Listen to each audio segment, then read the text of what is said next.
Grab your opponent's hand, chop it off. Chance. So okay. Anyway, sideboarding, right? You guys make extremely valid points for sideboard discussion, right? But I'm a firm believer in just try it first. Yeah, nobody said not to try it. We're gonna try it. We're gonna see how it goes. Personally, I just like it. I just like the idea that I can just play like Jesmon, and then when I'm into the mirror experts, like, oh, I want X antibody in my deck, and just swap it in.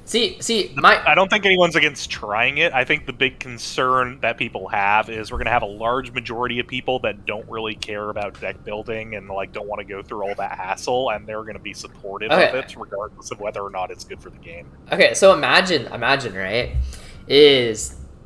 Let's say two scenarios, right? Let's say you're the Jesmon player, and there's Jesmon player A who has to play with current rule set, and there's Jesmon player B who has to play with sideboard rule set. Jesmon player A, since he's constrained to the 50 cards, he has to go, okay, do I value my mirror matchup that much? If I value that mirror matchup that much, I will put in Omnimon X, right? Okay, and so let's say that player A runs into, he runs into Jesmon.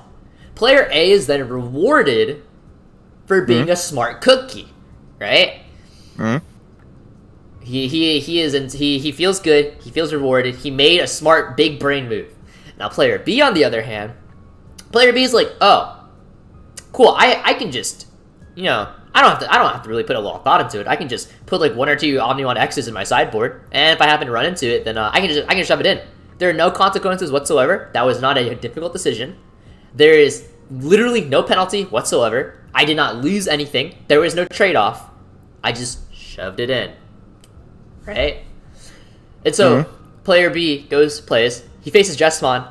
Oh, cool. Grabs Omnimon X. Other player grabs Omnimon X. Haha, wow. Cool and interactive. We both anticipated the Jesmon matchup. But, like... what the fuck? I do understand what you're saying. It from your point of view, it like encourages inefficient, unimaginative deck building due to it just being able to just there's no depth to it, right? Like there's nothing interesting behind the thought process. There's no trade-off. You're not actively losing something in order to gain. You're not weakening one matchup to increase another matchup. You're losing that dynamic that makes deck building interesting, right? It's just I have 10 cards. I'm gonna dedicate 2 of these slots to my Jesmon matchup and 2 of these to my Gabumon matchup, right? Like it's just not interesting, and I think it's so lame. You didn't grow. You didn't improve. You took a shortcut. We literally have Dan in here. Dan, are you there? Shit. No. Dan. My opinion is not law. Just a disclaimer. Yeah. Dan's opinion is not law, but Dan, as most people know, Dan made top 8 at Nationals. Dan is a big time Digimon player. Big energy. Dan, if you had sideboard going into Nationals, what would your list have looked like? Would you have put in the Mechanorimon or the Terrier or the Madoki, any of that in the main? No. It would have all been in your side, right? Correct. How difficult of a decision would that have been for you? If I had a sideboard, if I didn't have sideboard. If you had a side. Oh, it'd be much easier. I'd just be like, well, I'm gonna, put this in my side. I don't have to, think about like, sweat and be like, oh, do I put Terrier Madoki in? Right. Do I put Mechanori in? I would rather, run, or not even like the one of Trident, right? I'd probably run the Atomic. I'd run the. Oh my god, you played a one of Trident Revolver too, and you played a one of Burning Greymon. So would the Burning Greymon text base. So would you have played any of this if you had a side? Probably not. Right? Because you just put it in your sideboard, and then the moment you face the matchup, you just whip it out, right? 0 consequence. Right? There are consequences to whipping it out, folks. Dan, no. Dan, that's bad. That's bad, Dan. Also, thank you so much for I hope this works 9,000 and go for the knees for following. That's hilarious. Those are some really funny names. But yeah, like we literally lose innovation by introducing sideboard. Also, Ricky D's, thank you for for following. I am excited to see what. I get all your points, and the way, to be fair, you're starting to convince me a little bit now that this potentially could be a bad idea. But I'm excited to see if someone just sort of takes the piss with it and wait. pushes it to like the brink of being it so bullshit that they should never be in the game. And I genuinely want to see this. Just see what happens. Yeah, I'm a firm believer in try. Like, always try, right? Like, I'm a very firm believer in that. Also, I told Human he can come in here because Human wants to join. My boy Ying. But yeah, I'm a firm believer. Very good players in this call, and I'm happy. Wait, what's up? We're getting some very good players in this call. Yeah, for sure. No, but I'm a very firm believer we should always try something before like we make a decision, right? Like, I think there's always merit in trying something because there's always pros and cons to things. That being said, also, hey, what's up, Ying? What's up? That being said and everything, I think DigiFest will be a very good showcase of like how sideboard actually affects. Like, we'll probably see Jessmon, a lot of Jessmon on top tables, right? I think that's just a given. Sideboard is a huge buff to Jessmon because Jessmon no longer has to main deck frickin' 2 to 3 ADPs. I've already sorted out my Jessmon sideboard. Yeah. Like for example, Ying, how do we feel about sideboarding? So depends on which deck we'll talk about first, though. Let's say Loop. So, let's say Loop. So Loop sideboard with next set, BT7, because by the time it happens, it's gonna be BT7. You might want a 4th Ghazi. Because you already played 2 Ghazi, 2 to 3 Ghazi. You want to max out on Ghazis because everything is memory gaining or something within that line, especially if you play in a mirror match. You definitely want extra Rebellion mons in your sideboard. Because what I'm anticipating is, not Bond, but Jessmon will have a huge boost in power. Okay. Particularly Jessmon. Because when you're sideboarding for Jessmon, you might have Awakened Seal in Jessmon, which counters the Vilemon and Skull Greymon combo that usually locks down Jessmon automatically. But in this case, they have an out to it now. They already have an out to Devimon with Skull Grey because they have a Bowhawk. Loop, it's hard to side with Loop though in general because it's a very straightforward deck where you just go up the climb and you combo off, but then when you're siding, you're taking pieces from that combo out. I tested into Loop quite a bit, and in my experience testing into Loop so far, I feel like Loop is going to struggle into DigiFest if people know how to correctly side against it. Yeah, 100%. Yeah, because you just boost up your amount of memory blocker. Normally, most decks generally play around 2 memory blocker, right? Without sideboarding, right? Yes. In general, you see that much. And in Lilith Loop, you can generally even with sideboarding, I think your space is really tight. And you can generally fit in enough removal to deal with about one memory blocker on board generally pretty easily. But the difficulty of the matchup comes when your opponent can just drop 2 memory blocker. Yeah. And your ability to deal with that is significantly worse. Not only that, your even if you're able to deal with it, you are sometimes multiple turns slower, and by that nature alone, your deck is quite a bit worse because you are slowed down by several turns just because your opponent taking extra rookies, right? Yeah, I 100% agree on that. Another thing following along with that, even though MDF is being banned, win rate is being used as a sub for it, they can easily play something like Gaussmon or Sayakomon and just say, no, you can't reduce your Digivolve. Yep.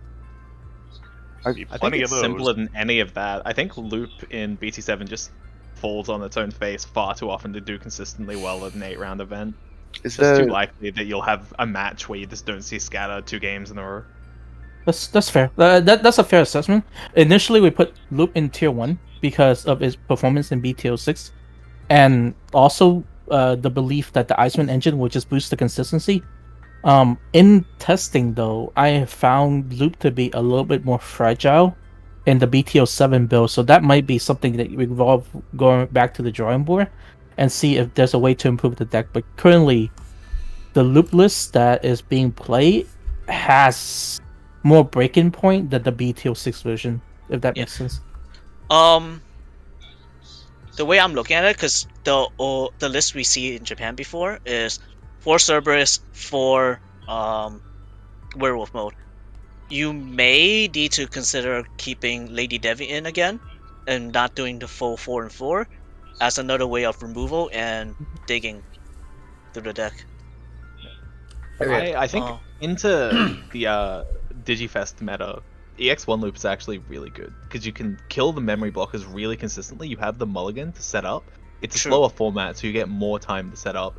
And you just have like easier Zwarts, which then let you remove all of the troublesome stuff that actually sticks on the field, because you can like Zwart bring back promote stacks instead of Zwart that in is BT7 also Loop true. is terrible. Yeah, that's a very very quickly. I do want to say happy birthday, Tessero. Happy birthday, bro. Happy birthday. Happy birthday. Alright, so we start singing. Oh yeah, we singing? Want us to sing for you? Yeah, you want us to sing for you, Tessero? I'm good, guys. No, guys, come on. Wait, No, I thought it's also a karaoke session, so we need there's a karaoke session? Damn. we need Hoang to sing the happy birthday. Do Butterfly. Alright, we gotta wait until I'm drunk enough to do Butterfly, alright? No, guys, we have to do Fire, because BT7... Oh, true, BT7, we gotta sing That's Fire. true, Yeah, that's that's true. So, how much testing have you done with Sideboard and Mulligan Tessor? Not at all. I figure, because you're not going to Digifest, right? Yeah, I'm not going to Digifest. Yeah, I don't think I'm going. That's okay. But Ying, so... And I don't think I don't think this rule set will last longer than this Digifest. Yeah, I tend to agree. It seems to be, while it seems to be split in the community, I think it's more unpopular than it is well received. I am so far I am liking Mulligan more than I thought I initially would. But yeah, Mulligan's probably okay, especially the way they implemented it. Yeah, the way they implement it, it's a skill. It's a skill point, right? Knowing what hand is okay to Mulligan is like a skill set. And that's acceptable. Yeah. But Digifest specifically might be a bit sus for introducing mulligans because Jesmon's still unlimited. Yeah. This is probably one of Jesmon's better formats due to how slow to set up hybrid decks can be. Yeah, you see like 6 Jesmon in top 8, and you know why. Yeah. I'm concerned. Yeah, because another thing regarding the Jesmon though, in that sense, they're just there are times when you mulligan.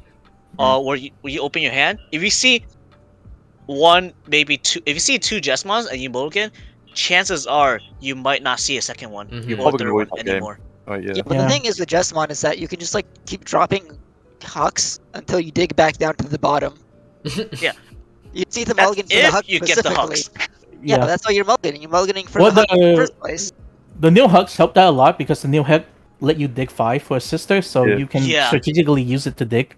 That is the biggest one. Yeah, because you have because it's dig 5 and dig 5, right? So you have multiple dig 5, and then you also have guaranteed information at the start of the game what your bottom 5 is. Yeah. So you activate 9, like on top of standard draw, you would activate, I guess on average, 6 dig. I would imagine to hit bottom by like maybe between 4 or 5. It also brings back the point that like Hoang was saying before, that potentially with Mulligan you should have to show your hand to the opponent, so that you don't just have legitimate like perfect information going into the game. Yeah, because it should be the same as if you're playing like a Davis. You show your opponents what cards is being put to the bottom and in what order. Yeah, I'm a fan of that because I come from Cardfight Vanguard and they have like a mulligan system that you have to show your opponent hand. You show your opponent your hand when you mulligan. G assist. Yeah. Yeah. To be fair though, that's because you have to prove you don't have the correct grade. Yeah, I know, but it functionally helps a lot because you have to show your hand. Yeah. But it's like you actually have to prove it, right? Whereas in Digimon, you technically don't have to prove shit. So yeah, I think also Cable VGC says Dan Vang is my favorite. Dan, what do you have to say about Dan, how do you respond to your fan?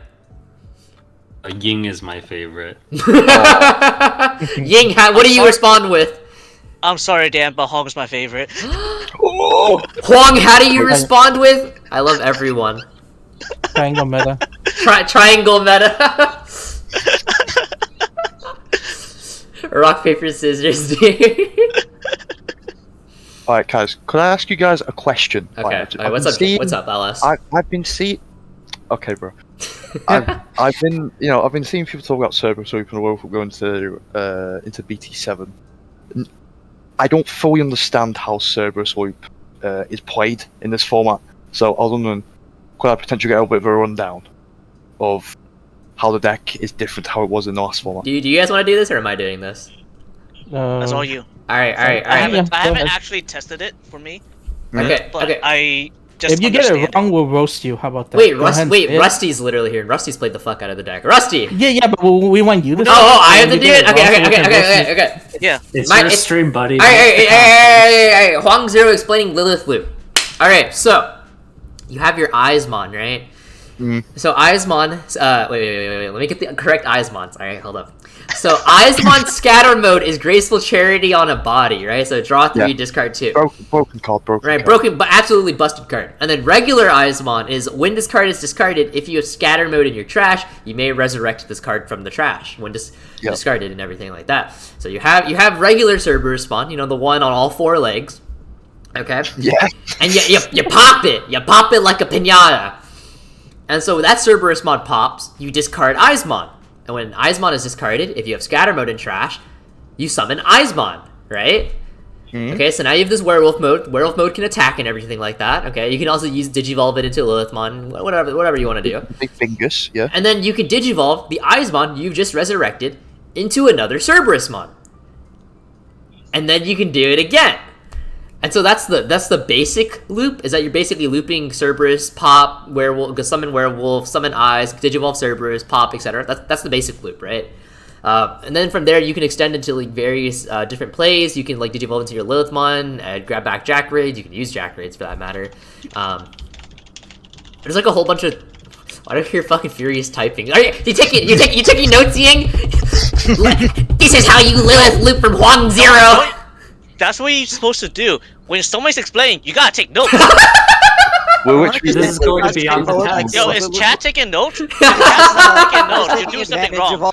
Discard effects and using Guys, remember, this will be on the test. Yeah. There's like a ton of different discard effects, like Nidhogg, which when discarded, gain a memory, right? So that can lend itself to like extending all your different plays. You're setting up your Jack Raids. It's a whole bunch of things. Like the basic loop is very, very easy. But outside of the basic loop, there's a lot of different ways that you can extend your plays. Between Lilithmon, I know fucking Ying's probably gonna shove in a Mastemon somehow. Right? Hey, Mastemon's base. Yeah, I'm not saying it isn't. It is super base. I will play at least one Mastemon next. His logo is like a Mastemon coat. Freaking Haze is there too. Haze, Ying, They just developed a Mastemon coat. The two biggest Mastemon supporters. They just roll up to the. Alright, let's be. I gotta be honest here though. I wasn't a Mastemon. Until Haze beat your ass in. No. Oh. Until Georgie beat my ass. Oh. I was like, alright, my turn. And goes back in 1.5. With Mastemon. He beat me at 1.5, and then after that, it was just Mastemon. We got multiple loop player here. Let me ask the question. Oh, what boy. do you do? You swung with Scatter Mode, and your first check is a Tommy. You cry. Just say you cry. Yeah, if Scatter do you two swings, you lose the game. Do you enter scoop phase? Do you go game 2? Do you go game 2 on the spot? I mean, you should have just read the cards. Oh yeah, calling is broken. That's true. Calling is broken. You have Death Claw as well. So wait, yeah. calling. This format. Colin doesn't work if that's your first stack, right? Because you have yeah, because there's nothing to grab. There's nothing to grab. Yeah. You just pop and do nothing. Oh, you can grab. It's up to 2, so you can. Oh, Oh, you can grab Eismon. Yeah, you can grab Eismon back. Wait, no, can you? But that's not worth it. Yeah, you can. Just grab the rookie you evolved off of. Do you have to have No, but it got Tommy stripped, bro. It got Tommy stripped. Exactly. So it's in this. Yeah. It's in the trash. Oh yeah. True. This is expert strategy from Tessero. Yeah, this is why Tessero is the purple god, dude. The sad point is that like Eismon is always like naked, so he gets stunned by Korikaku all the time. True. And against green, he gets rested by Metal Kabuteri. Yeah. And against yellow hybrid, he gets German card I forget the name of. Watson, whatever it is. Oh, Schwartz from purple. Yeah, or Schwartz. Yeah, what is it? What is it? Schwartz. What is it? Let me get it up. Schwartz. That. It's very hot. Yeah. That it's like one. Schwartz or Schultz or something. It's Hopefully it's better with Icewall being gone. So I have like some hope for it, but you know. Oh, it's like it's not infallible. Oh, it's dude, like, Tasty's super here. busted to like summon like 2 Iceman, but like between like Metal Kabu and Korikaku and like a bunch of other stuff in the meta, it's like it's not like as overpowered as you'd expect. Bro, who invited Tasty in here? Yucky, stinky. Apparently it's Schwartz Razors. Yeah. But yeah, so we evolve it into Cerberus right away, and have analog boys out for the value. Yeah. Okay, so I know we're circling back to this, right? But Ying, how do you feel? I know we talked specifically about how Lilith Loop interacts with the sideboard. But what do you think of just sideboard in general? What is your stance on that, Ying? I personally don't think it's necessary. Overall, I don't think it's necessary because, like, let's say because you're looking at multiple decks, not just one deck. Which deck benefits the most from sideboarding? In this case, definitely, like you said earlier, the Jesmon Mirror. They benefit a lot from sideboarding. And then depending on the matchup, maybe yellow will benefit more if they play for the mirror, because they already have a good matchup. Your sideboard is 100% for the bad matchups. Jesmon technically doesn't have a bad matchup because if they have the stack, they just win. True. So their worst matchup is themselves. Okay, so one of the points. One of the interesting things about that yellow hybrid comment, right, is we've seen a lot of different variants of yellow hybrid being thrown around. Like there's pure yellow hybrid, there's purple yellow hybrid that runs the Schwartz. We were theory crafting red yellow hybrid that abuses Atomic Inferno with War Greymon. So you have all these different variants running around, and they each have some sort of trade-off to them, right? Like, obviously, pure yellow is the most consistent. Purple, while less consistent, has the most potential to remove bodies. And then red hybrid, it's kind of in the middle. It's more consistent than purple because the Flamon can search for hybrids. You have more pressure, but obviously, you're not as consistent as yellow. You have less removal than purple. You're a lot more glass cannon-y in general. So they all have their different pros and cons. But then you introduce a sideboard, and no longer do you have to weigh the pros and cons. It's just, I can be pure yellow, or I can be, splashing my 8 purple cards in the sideboard, and there's no longer any consequences to that, right? I mentioned this a lot, but I think the main argument that to be made against sideboarding for Digimon is that the game currently in its current state is not designed with sideboard in mind. The design team did not have sideboard in mind when they made some of these cards. Like, let's just go on a very broad spectrum. Like, look at Merciful Mo, which is a card we get in BT09. It is a level 7 that you can splash into 4 color fairly easily, right? It's not that powerful on its own, so in a non-sideboard scenario, you won't see it that often. But if that card is able to be thrown into a sideboard, I think purple will become effectively dead as a color. Yeah, unless fair. They completely change the way that purple is designed from its current state. Because if you play any purple deck and you went to Merciful Mode, you enter Scoop Face. Like, there's really no way. There's no way around it. Like, you can't play like most variation of purple. in BT09 cannot play around Mystical Mode. The moment that card hit and bot deck all your important pieces, the game is over. Mm-hmm. Yeah, that makes 100% sense. Yeah, you actually counterpoint. Okay. If they made sideboards like officially a thing, they could like from this point on start designing the game around it. True, and that would be a very solid counter argument for having sideboard. The issue is, I think the game is still very new. Are we willing to, and it has to be, are we implementing sideboard and then designing for it, or are we letting the team get more time to design for sideboard before implementing it? Because the issue is, if they implement sideboard too early, we might go through several miserable meta. Because I think BT07 with sideboard is a pretty miserable meta. Okay. I don't know about 8. Very, very quickly. One thing that somebody mentioned is that I think we're entering block 2 very soon. I think. Oh my god, blocks. So hypothetically, starting in block 2, we could start seeing design specifically for sideboard as a block 2, and then they could like split it off or do some shit like that, right? We could potentially see that.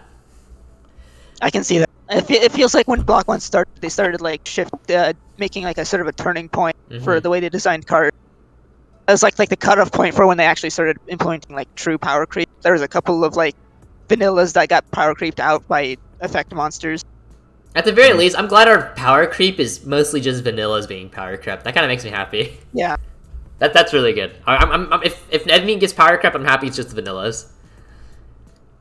I feel like the entire like design space of like the game changed. Like it said 6 onward, like between like bonds, and like armors and hybrids, there was like less focus on climbing to 6 after set 6 came out. Yeah, so set 6 less climb, set 7 less climb, set 8. I mean, fusion, Joggerus, right? Yeah, 8 and 9 definitely place a lot more of an emphasis on climbing. Although 8 does it a little bit less traditionally. Also, thank you. I'm gonna shout out Kodaj 147 and Digi Academy George for following. But yeah, definitely. I think if they start designing for sideboard, I think it'll be around the time block 2 comes out. Which even then, carries no actual guarantees, right? Block 2 will be after April, so that's sooner than you'd expect. True. But yeah, probably be starting at like BT10. But yeah, overall, I think given the current state of the game, I don't think sideboard is very impactful. I think it does very little. I think it benefits the best decks more than anything else. A lot of people, they use the argument that they want to enable their rogue decks, right? They want to play their Shoutmon decks. They want to play their Tyrannomon decks, Machine Dramon decks, whatever it is, right? And they say a sideboard would help in that retrospect. But while you're helping, I would argue that historically in other card games, having a sideboard generally push out decks that are very linear in strategy. Yeah. The generally the deck that rise above having a sideboard are decks that are more resilient to floodgates and getting countered by one specific card, right? I think just in general, yes, you help rogue decks, but also you're significantly buffing like the better decks. The rich gets richer, right? We said this a lot. But decks like Jesmon, decks like all the different hybrids, yellow hybrid especially is like a huge benefactor from sideboard. I just don't see it benefiting rogue decks in the way people would want it to. And even then, there's also the argument of smoke screening. Like people are like, okay, you can just smoke screen into an entirely different deck.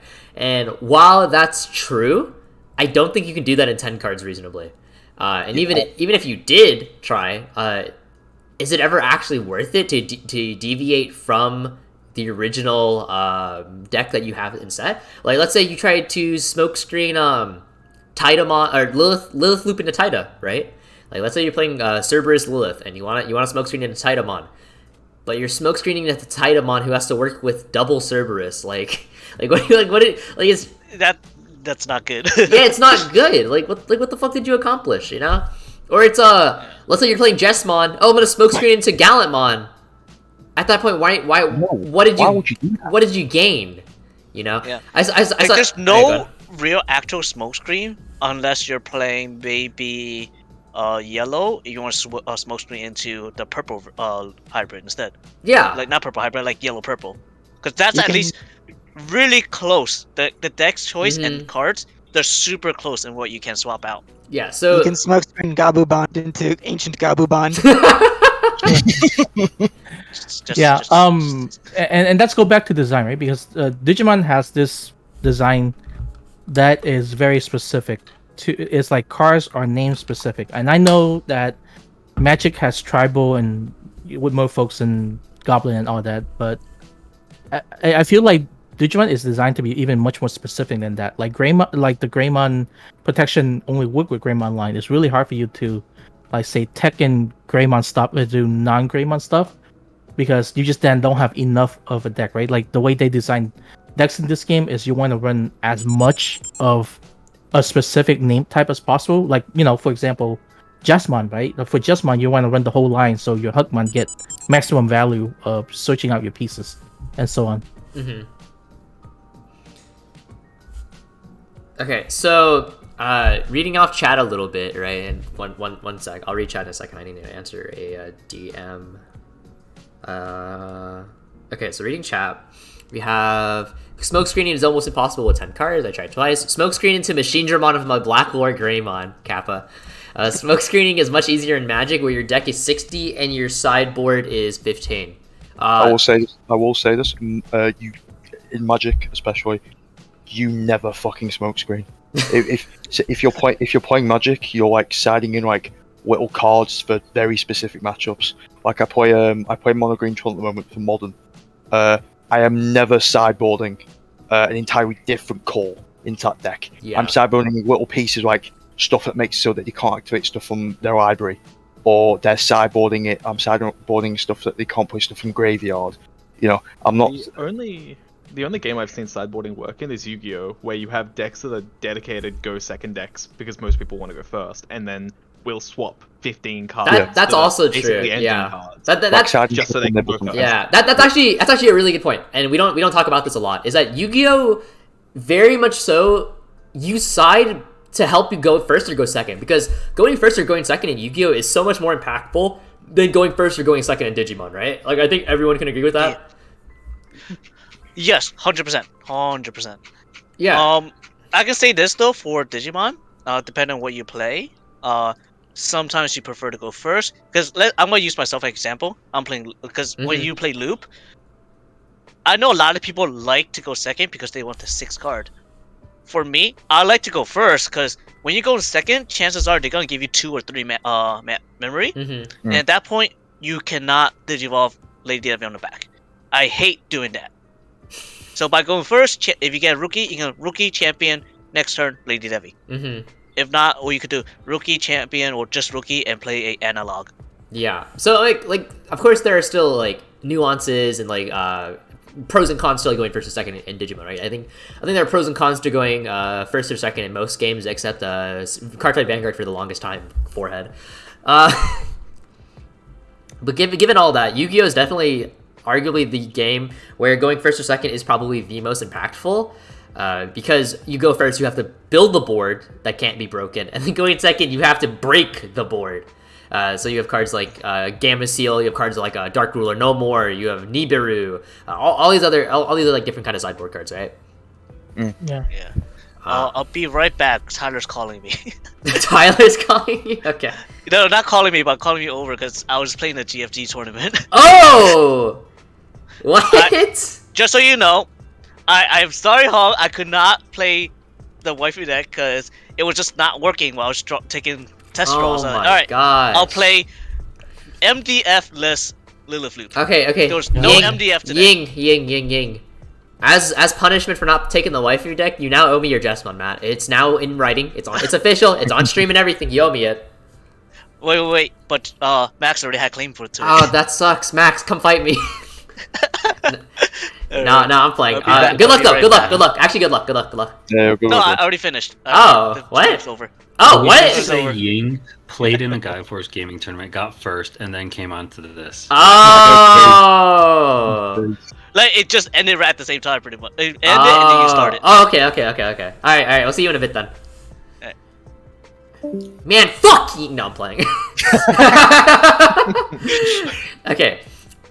Reading chat a little bit more. Muteki G, with Greymon Tribal and Guru, I think you can smoke screen. Well, but you're not smoke screening the actual core, right? You're smoke screening like small text here and there. It's not actually. Also, you play those decks. Like if you can smoke screen the top end easily. Yeah, you smoke screen. So many different like, Melgas or Greys. Yeah. So Greymon especially because there's so many like bullets and victory that are very toolboxy. Yeah. So for Greymon and Garuru, you're not smoke screening the actual core. You're smoke screening like the tech top end. And so it works in that retrospect, right? But most decks can't do that. Like if Lord Knight tries to smoke screen into like somebody brought this up in a comment, Kazuchi Dynasmon. Well, Kazuchi Dynasmon is stuck with 4 Nightmons and they can't do anything with that, right? Like it's just dead. Gladymon is fucking dog water. Okay. Yeah, that's another thing to consider too. That's another thing to consider too in BTO9. If a deck like Greymon with such strong inherent protection is able to, because a lot of times normally you don't get value, you don't get as much value going to BTO1 Wargrey because it's kind of win more, because Wargrey X already swing for a lot and get you memory, right? But into matchup where they're playing heavy security, you can just opt to run 4 BTO1 Wargrey and punch through them and negate any sort of comeback that they could have against your deck. Just a different kind of thought into more problematic stuff that can happen in future meta. It's plausible to swap between Wargrey X deck and Gaiamon Black Wargrey deck because the difference between those two is mostly just the top end. That's very true. Yep. But like those two decks are essentially, in my opinion, like two of like the top decks of BT9 format from testing so far. Yeah. So it's, like, again, it's like we're enforcing the argument that sideboarding doesn't really help weaker decks compete, but more so helping the strong decks. Mm-hmm. And dominate even harder. Yeah. Also the problem is that Wargrey testing both Black Wargrey is really good into specific thing, and Wargrey is really good into specific thing, and now you just kind of taking out their hard matchup that they could have. Yeah, definitely. I think both of you make a really excellent point. Is the fact that Greymon is the biggest benefactor from the sideboard. It just smashes any deck that tries to counter it, right? Because now you can just pivot into Gaio Black Wargrey. So, all right. Let's see. Okay. You guys are convincing me now. Fuck's sake. Jambo. Okay, green is pretty easy to smoke screen around. Green control versus green OTK is pretty much the same core, just different top end. Yeah, that's also very fair. Green has always been a very toolbox like color, where it has like a lot of different top ends that you could definitely like mess around. But fundamentally, you also could have just fit all of it into the main deck to begin with, and if you did that, you were rewarded a lot more in main decking. Whereas if you're playing sideboard, let's say you play green control first, and then you have sideboard green OTK, and your opponent, you realize you're playing a matchup where they literally cannot interact with you.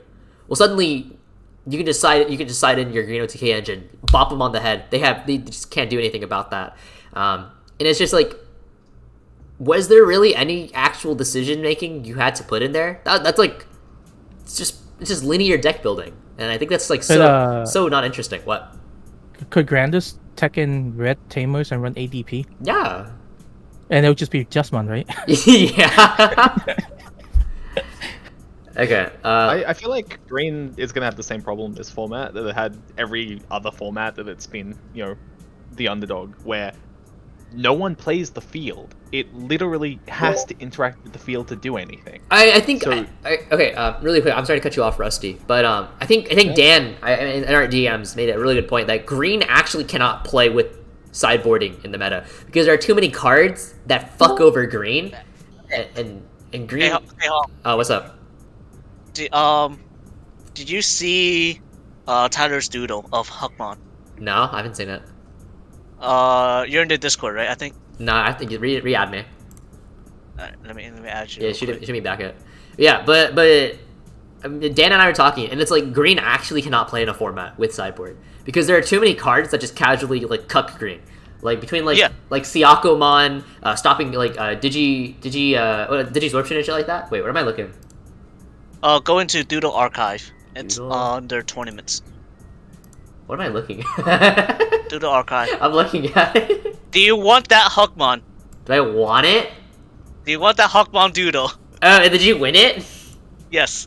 Oh, is this my my substitute for Yes. not getting the give it. I want it clipped and everything. You giving this to me at DigiFest? Okay. Alright. Yeah, we're gonna bring the GoPro and record. Yeah. I need you on your knees, kneeling to me as you hand me this. we need Nim them vlogs at fucking DigiFest. Oh, Dan DM'd me. Yeah. That's so funny. Yeah, send it to me. Give it to me, bro. Give it to me. But yeah, green in a format with a sideboarding actually cannot exist because there's just too many cards that you casually can just play that just fuck over green. And green literally can't do anything about it. Green is probably the most volatile color to getting fucked over by the sideboard because green is And just purple.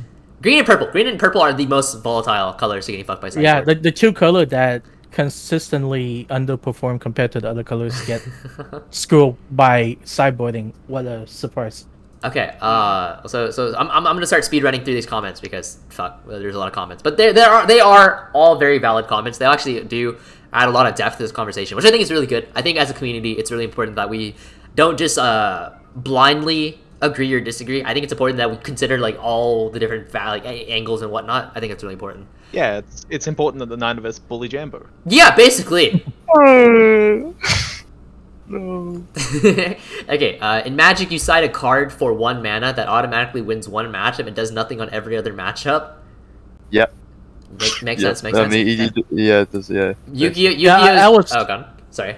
Yeah, I was gonna say Digimon is a little bit more broad than that because we have less of those cards. Memory blocker is useful into a lot of stuff.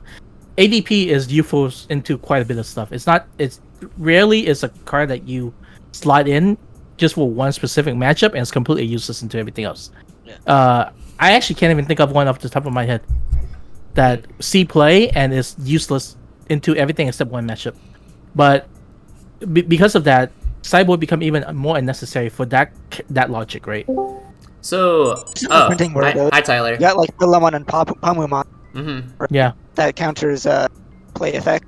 And Yeah. X Antibody, which does nothing in X Antibody deck, but it can be sided in against Source Strip, turning off every single effect that relies on you having a naked Digimon. Right.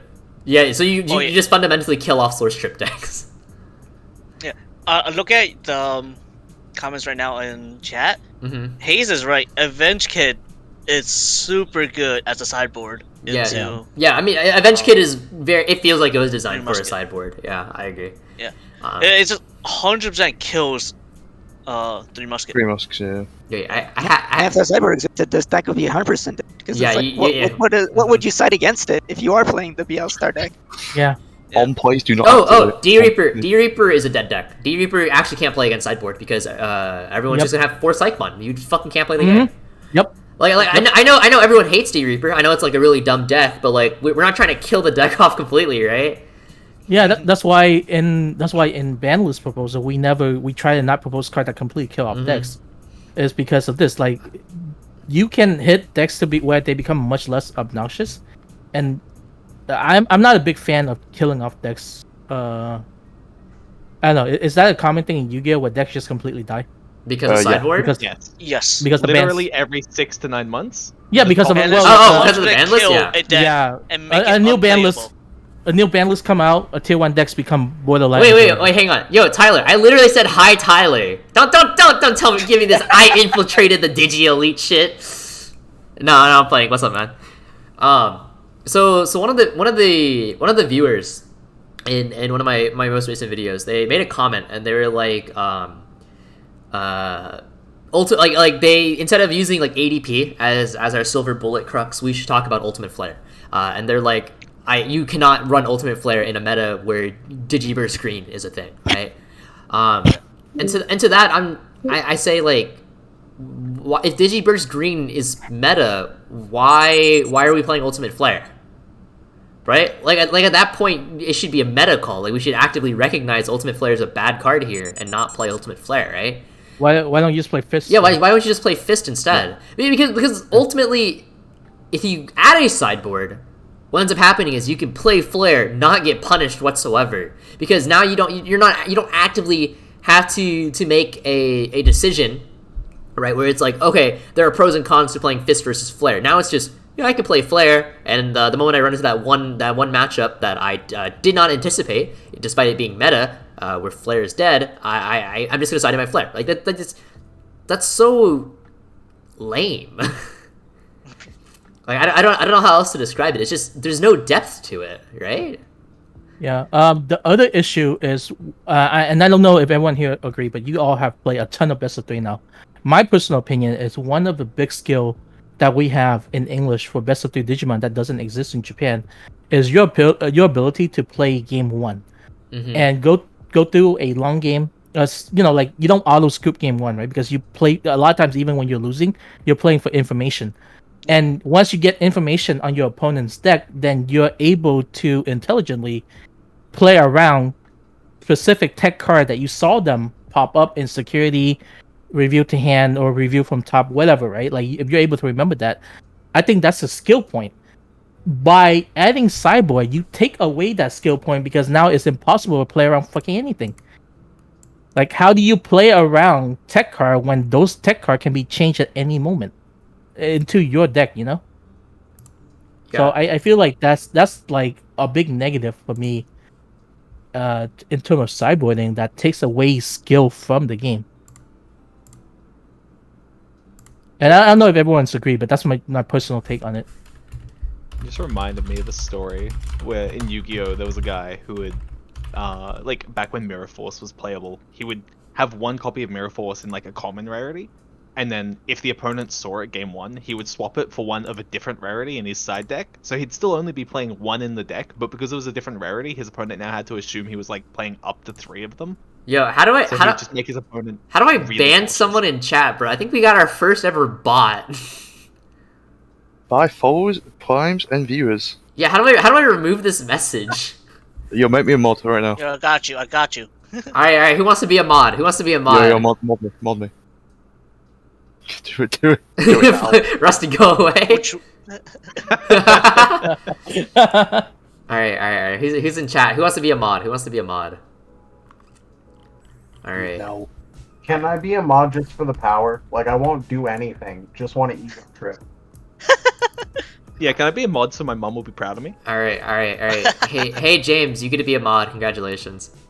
Oh, okay, thank you. Yeah, I'm not gonna do anything. Can you please get rid of this fucking bot? Fine. Okay. Alright, you have power now, go do it. But yeah, so I'm sorry, I have like no idea what the fuck we were talking about. I was too busy like staring at this bot comment, I'll be honest. I was just talking about the potential of like making your opponent think you're playing like more of a card than you are by swapping out rarities. Yeah. So counter argument, unironically for sideboard, because again, I want to be as unbiased about this as possible. From the information that you gain, you can also make that also lends itself to making sideboard decisions, right? And that in itself can be adding depth to the game, right? So I think that is actually a point that is one merit for sideboard. That's one merit. Do you think there's a world where people sideboard defensive options anywhere near as much as offensive options? Because like most of what we've been talking about is people like, you know, siding like memory blockers or like, you know, the stuff that reduces that prevents evolution costs going down. But like, you know, purple would probably like side like 3 Deathclaw just to have like 4 copies of it. Well, but is opponent's obviously going to play Memblock. Yeah, Deathclaw is. I feel like Deathclaw is an aggressive option, right? Like it's not so much of a defense. It's not. Yeah, it's not exclusively it's for defensive. Aggressive. For I think it's 100% aggressive actually, because you're more than likely going to use Deathclaw to proc your own shit. Yeah, I mean, so Deathclaw you use it to proc your own stuff, and you have a chance of killing a Mechanori if they play Mechanori, a Mermaid blocker, or even something like Siako, where I feel like in nature, most cards are aggressive by nature and how they're played and whatnot. I feel like defensive cards like Dynasmon, for example, they're just why. You know have what? a really just because you said that, I will make I saw. Make it work. I will make it work. Dynasmon? Make a Dynasmon hybrid with Mastemon. Alright, you and Hayes can do that. Okay, so Silver Ignis. Would be cool if there was a for and or an against for the Digi Elite panel on Sideboard. Okay, I'll literally open up Microsoft Paint and do this. Alright. I'm part of the Digi Elite, I guess. Alright, hold on. I'm gonna draw this. I'm gonna draw a side. Hey, for against, okay? For me. Against everyone. I was literally gonna do that. For... Okay, hold up. Jambo against everyone else. It's literally the fucking Civil War. The English versus the American. it's the Jambo Civil War. Wow, it's 1-1. Yeah, it's Civil War, but on one side you only see everyone like, else Hawkeye. featuring Dan Vang. The goat. Boo. Yeah. Now it's now it's very uneven. Dan Vang on here. Okay. Oh, it's just like how the Avengers is. Wait. Okay. You may have something, but do you have a Dan Vang? Yeah. Do you have the Dan Vang? Dan Vang is our equivalent of the Hulk. Yes. Featuring Dante from the Devil May Cry series. Okay, wait. What the hell is this? Okay. So who do we consider the Digi Elite in North America? How many Avengers are there? How many Avengers are in like the original cast? Dibs. No, I said dibs. There's Captain America, Iron Man, Black Widow, Hulk, Hawkeye, Thor. 6? Did I miss anyone? I think it's 6. It's 6, right? Okay. The list. We want the original, right? Yeah, from the first movie. Not counting Nick Fury. It's... Actually, we can count Nick Fury, but I get it be Nick Fury. What is it? Do we count Black Panther? No, he's not. Wait, he's not in the first movie, is he? No. No, he wasn't in the first. He was in second, right? He's in Civil War. He's in Civil War. Yeah. Civil War. Wait, Thor wasn't in the first? No, Thor was in the first. Yeah, Thor was in the first. Yeah, he definitely was. Loki was in the first. Iron Man, Captain America, Black Widow, Hawkeye. Yeah, Thor. Yeah, so 6. But Okay. the first Avenger didn't even have Civil War. That's later. Like, Yeah, Civil War's like. Okay, so the Digi Elite. So who are the 6 most prominent players in North America? Who's our Avengers for Digimon, huh? We got Dan Vang. Alright, Dan Vang is the Hulk. Alright. Wait, let me make a new one. Hold up. Okay. Am I just fucking Loki? Okay. Wait. Let me color code this. Okay. Okay, the Hulk. Okay, is Dan Vang? Okay. All right. Who's Black Widow? Who's Black Widow? Is it Ying because he's a Lilith Loop player? Think that's fair? Wait a second. Yeah. But I die. Yes. Do we? I do get killed. The do get killed. All right. I thought this was North America. All right. Do we agree? What? Do we agree? Ying is Black Widow. Yeah, go on them. All right. BW is Ying. All right. Okay. You get a romance in the second movie. Yeah. Okay. Ying. Who's your Hawkeye, bro? Who's gonna kill me? I'm gonna have to give it to Chung Man. He killed me. Okay. Hawkeye's Chung Man. Okay. Oh wait, I probably should have written Black Widow with black. Hello. I wrote it in purple for Lilith Loop, but come on, dude. It was for Lilith Loop. Okay. Chung Man. Okay. Hawkeye is Chung Man. Okay. Thor has to be a man with sexy blonde hair. Okay. Who is freaking whatchamacallit? Who is Thor, Iron Man, and Captain? Who are we thinking? All right. Wait, hold up. Okay, let me while we're thinking of that, let me read comments. I want to give Thor to Brian. BryanDoWork. Oh, BryanDoWork because he plays Lord Nightmon. Exactly. All right, fuck it, bro. I'm down. All right, Brian, if you're watching this, you made the Avengers. Dun, dun, dun, dun. Wait, whoops. I did that wrong. What? Hey. Or I'm gonna run out of this room. Shit. Brian, do work. Okay.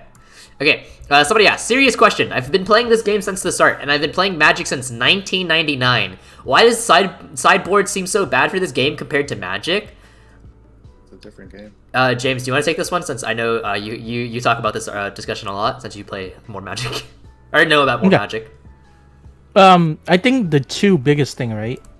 One is there is an incremental resource system in Magic with lands. So as you play through a game in Magic, eventually you're gonna get enough lands to where you can use against a lot of permanents on board that are floodgates. You can usually just pop them with your own removal, right? You have counter to their counter. In Digimon, that's not so much the case. On most turn, you are given 3 memory to work with. Generally, right? Unless you have other cards that generate extra memory and stuff like that. So, for you to remove a card on board, a lot of time it's a full turn investment.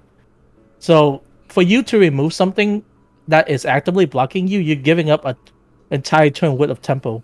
Sometimes more. Especially for decks that are more linear and that needs to get to their win condition as soon as possible, that's usually enough of a detriment for them to lose the matchup. All right, there. And just also the second part is just the way the card is designed. Magic. I don't know when Magic got sideboarding, but I felt like for a long time Magic cards are designed with sideboard in mind, where Digimon cards are just not, and they're fundamentally just different games. Okay, hold on. I was able to make more room. Okay. Alright, real quick. I think it goes without saying, I'm Iron Man. Right?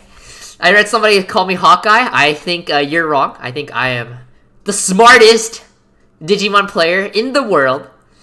That's right. Very questionable. Shut the fuck up, Jambo. I second that. Also very questionable. I hate you. Man. You guys are mean. Well, we'll give you Iron Man just because your favorite is Jesmon. Why don't you be Coulson? Bro, you... Wait. Am I what?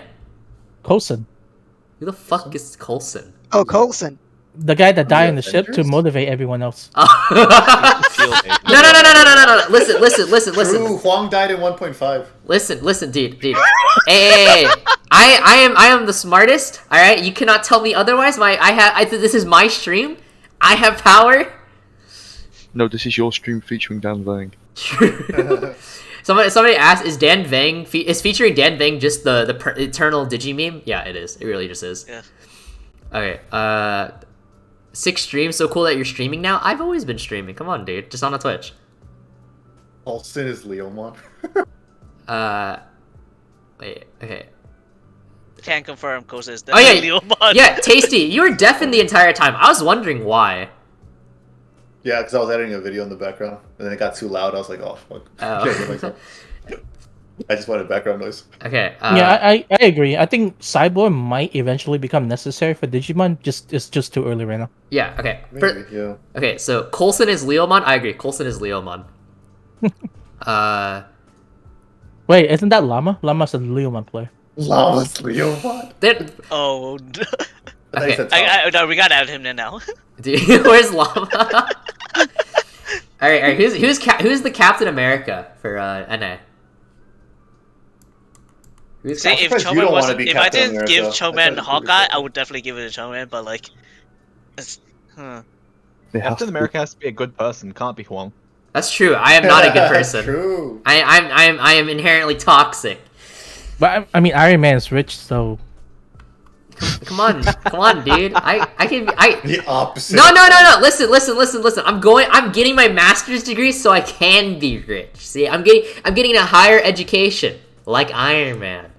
But Iron Man is also the biggest asshole here. That's true. I am. I'll take it. I am the villain of the Digimon scene. Okay. Tyler, you want to be Captain America? Also, yo, Brian's here. Yo, Brian, do you want to join call? Champion Steven's probably Captain America. A true American. Alright. I know who the true Captain America is. I know who it is. Are you guys ready for this? It's DPP. Not even American. Not even American. Okay. True. Okay. Yo, Brian, do you want to join? Do you have the link to my Discord? He says sure, so. Yeah, it's just. Yeah. Send me the. Okay, I got you, bro. I get you the link. Here, you talk about. Oh, you got it. I sent it. Okay, so. Honest question from somebody who doesn't have Digimon TCG in his country. How bad is the evolution source removal control? It's good in BT7 because blue hybrid and with source stun is really fantastic. And it gets very bad, unplayable basically in BT9 because X antibody cannot be removed, which shuts off all your effects. Is that Brian? Is that Brian? It's Brian. Says Brian on. All right, Captain America is here. welcome. No, he's not Captain America. That's Thor. Oh shit. Come on. Okay, I was muted half the stream. My bad. Okay, well, Tasty's about to be fucking Coulson at this rate, dude. Coulson, no, that's how we can create that lava. Okay. Brian, welcome. Do you wanna introduce yourself for everyone watching at home? Say Llama can be Spider-Man because he's like 12. Hey, Brian's talking. Sorry, my bad. I have no filter. First of all, thanks for having me. I'm just randomly just here. But yeah, I was the crazy guy who played Lord Knight during Nationals. That's pretty much it. All right. You heard it here, folks. This is Crazy Man who played as Lord Nightmon. Brian, how do we exactly why we gave you Thor? Exactly.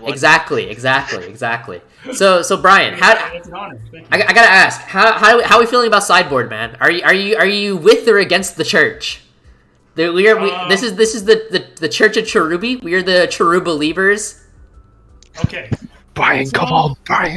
In my opinion, okay, I don't like the mulligan. Oh! Yeah, rip Mulligan. Doesn't like the mulligan. Okay. Because I feel the mulligan. The mulligan without a punish. Okay. Yes. They should be punished. They should be punished. That's what I mean. Okay. Because I think a mulligan promotes inconsistent deck building, and that's just not good for the game, in my opinion. But it's fun for the game. Sideboard, I agree with the sideboard because yes. All right. Oh. Hey, sorry, we had to strip BryanDoWork of his Thor title. Get him out of here. Sorry, you can't be part of the Avengers. You're going to bootleg Avengers. Sorry, man. The bootleg Avengers. That's just my opinion. Okay, Loki. Good call. I'll be Loki. Yeah, you're Loki now. Okay, no, but continue, Brian. Memes aside. I just that's what I mean. Honestly, I've never played competitive card games until this point. So I think a good player should adapt. Period. Whatever the rules may be. And I think a sideboard makes you really think on your feet. You can mind game your opponent that you're gonna sideboard 10 cards when you literally did nothing. And they could go for a hard switch, and then you're just like, no, I'm just playing the same deck still. I don't know. And then there's always the idea of a smoke screen where you just literally go into a completely different deck. So I don't know. I think there's fun parts to it, and that's why I play the game. But I don't like the mulligan personally. I see. This is why we keep adding people, so we're not monolith. Yeah. It's not an echo chamber. Going off of Brian with the whole mulligan thing, I know there was another game. I'm trying to remember what game it was where if you mulligan, your opponent draws 1 extra card. Pokemon Magic. That's Pokemon. I think it was Magic or Pokemon. Was it Pokemon? It was Pokemon. It was Pokemon. Yeah. They draw extra card because they mulligan. Oh yeah, Magic you reduce your hand size, right? Yeah, and I think Magic. Size, I think that they changed that recently. Magic recently changed their mulligan system ruling. Yeah. But Pokemon, just like how Pokemon was, where because you mulligan, your opponent draws more, and you're pretty much making it so they're more consistent in exchange. Yeah. So if you want to be more consistent, so will your opponent. Yeah, I really think there should be some kind of punishment akin to that. Can I make a bold statement? Okay, Tyler. What is your bold statement? If it's a good statement, you may be able to be Thor now. So I'm not for sideboards particularly until I see quite what they impact the game. I think, as they're stated, it's not a good idea. I think 10 cards, no restriction, is a big sideboard for this game. But I was talking about it with some colleagues. And what if your sideboard, you were only allowed to include cards that are in your main deck? So you could side into more copies of a card. Extra copies of your main deck. You can't. That's very interesting. If you want delicate plan, you have to main one to put more in. If you want like a tech, like a memory blocker, you have to main one to put more in. Interesting. I would take that over the current sideboard. Yeah. I would take that over current sideboard. Yeah, if we had to implement it, I like the idea. Yeah. All right. Sorry, Brian, you lost your Thor privileges.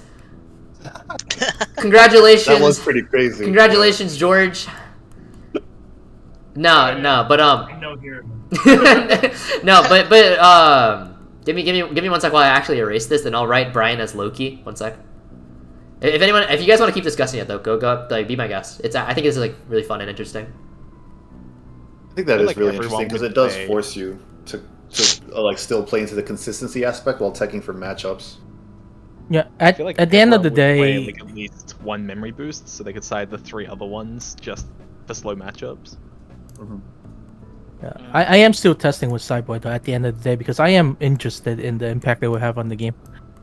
Even though I'm currently personally against it, so I do recommend that you should do your own testing. For sure. Everyone should do their own testing and see how they actually feel about a sideboard, because a lot of stuff sound good on paper, but when it comes into practice, I think you might end up with something different from your expectation. Yeah, it's really easy to focus on the feel-good part of it. It's like, oh, that means I get to side this against Lilith Loop, I get to side this against Jesmon, and then you're like, oh, but wait. Oh wait, was it Tyler? I'm dumb, my bad. Sorry, chat. I said fucking George. We just didn't want to say anything until you finish, so you can erase it. You put George. Let's see. Right. My heart. You're fine, Tyler. You'll get over it. Wait, are you going to DigiFest in Arlington or no?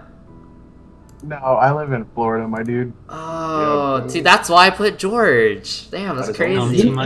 Florida too. Suddenly, all of Gaia Force Gaming is getting revoked. You're on the list, Dan. Oh, wow. Alright. Hold up. Can I zoom out of this? Oh god, that's too much. Okay. But yeah, anyway. Really, that was the street. Shut up.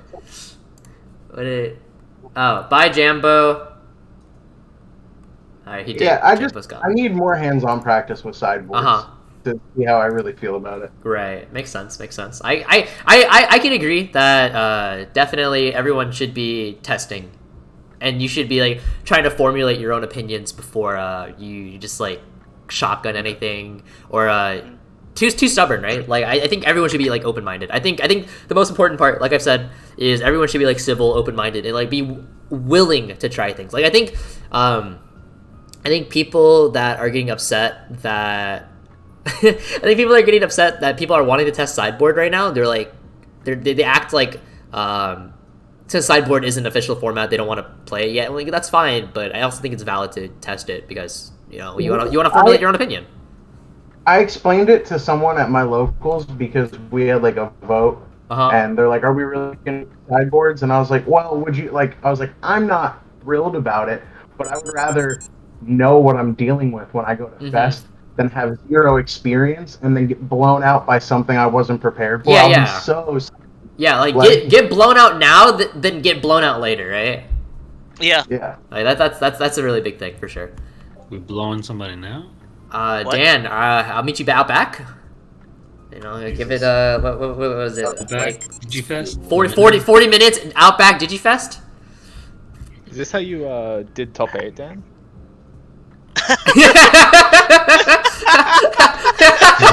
Secret. How did you know? So you see, when Dan lost, right after losing, he had to go to the bathroom real quick for a while. That's why he wasn't around. And then once the standings showed up, he came right back. That's true. That's kind of sussy baka, Dan. kind of sussy baka, bro. What are you gonna say to defend yourself? I plead the fifth. And there you have it, guys. We have it on stream. Dan Vang did a little bit of the Outback strat. Okay. But yeah. So going back to the whole sideboard discussion and everything like that. I know. At least for me personally. And this more or less extends to 0 since we're gonna be playing together IRL. But once set 7 drops in paper, we're gonna be testing sideboard because fuck TTS, right? If only this game has some sort of yeah, it's crazy. It's only if we had a simulator, right?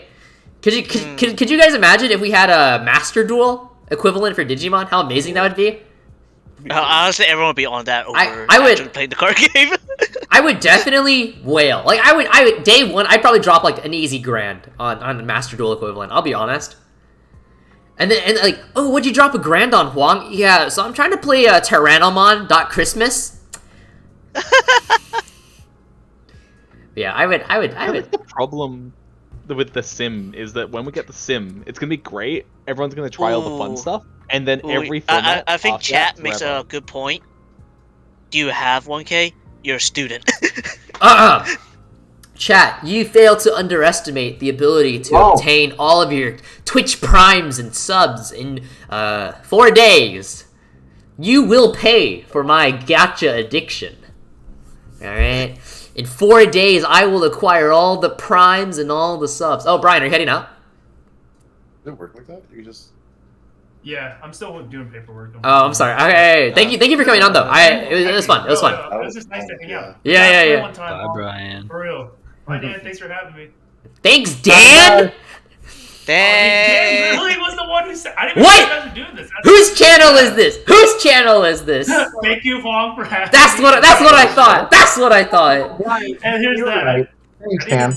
Everyone drop Brian's links. Oh, now Brian follows me. I'm on to you. Anyway, real quick before Brian goes. Hold on.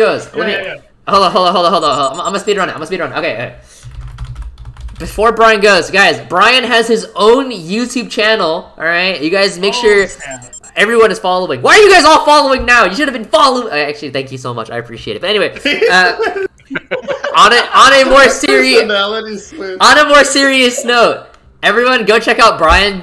That's at BryanDoWork. Okay, really spicy stuff. They got the top 8 Lord Nightmon deck profile, which obviously we're going into BT7 soon, so it'll be outdated. But nonetheless, we have it here. All right, Dan, when are you gonna start the BT7 format content, huh? All right, Dan, Brian. Jesus. Oh, sorry. That's cool. People call me Dan all the time. I actually have a deck profile already recorded. Okay. It's just like my little rough draft of the deck. So, but I'm gonna try to release it probably Wednesday. Okay. And yeah, but everything else, it should be coming out soon, guys. So. All right. Well, there you have it. Make sure you guys all check out BryanDoWork on his YouTube channel, and make sure you support this guy. Super. I almost said cool guy, but I don't know if Loki's very cool. Yeah, really going against the church here. You gotta watch your back though. Make sure you watch your back. Brian, I just want to say on behalf of GFG, thank you for coming to Dan's stream featuring Hoang Zero. I'm banning Tyler. I'm banning Tyler. You cannot stop me. Man, everyone's sideboarding a knife against you. Everyone's sideboarding to take out Hoang, bro. Okay. But yeah. It'd be like the airport fight scene. All right. Yeah, take it easy, Brian. But yeah, so definitely. Okay, let's see. Where did we leave off in chat? Because I saw there was a lot of comments while we were dicking around, right? Let's see. Oh my god. Okay, Magic has had almost half a dozen Mulligan systems. Really interesting. Yeah, they change like every couple formats. Honestly, like every 3 Pro Tours they changed while I was playing. Okay. Also, I remember an earlier comment that I wanted to comment on, but then we got caught up in some other side conversation. But was it Tyler or Brian? I don't remember. But somebody was saying how 10 was too much, right? Is that who's that? Who's that? Oh, I think it's a lot for the sideboard. Like for deck building being so free, I think 10 cards is quite a bit. Okay, I think if we look at it specifically from a smoke screen angle, I think 10 is unironically too little if you want a smoke screen. I think it's unrealistic for you to smoke screen in 10 cards. Because for you to change your deck just actively smoke screen it, and you're not playing Greymon or Garuru, then you need more than 10 because I think you need 15 like every other deck. Yeah, like because you have to smoke screen your 6s, your 5s, and probably a couple of your 4s, right? In context of that only, I think I agree that 10 is too much if you're siding for specific hate and floodgates. Mm-hmm. Yeah, because it's siding for matchup. Yeah. Okay, I think the idea is if you want versatility, you need to be able to deck build well enough to work with some text. It also prevents lazy deck building. Yeah, I think sideboarding promotes lazy deck building. I think so. Tasty said, I barely noticed the stream title. Hoang gonna start titling everything Digimon Champion like Wolfie? Wolfie's my hero, bro. If I had to, I love Wolfie. I honestly, dude, I would want to be the Aaron Zhang of Digimon. That's my goal. I want to be the Aaron Zhang of Digimon.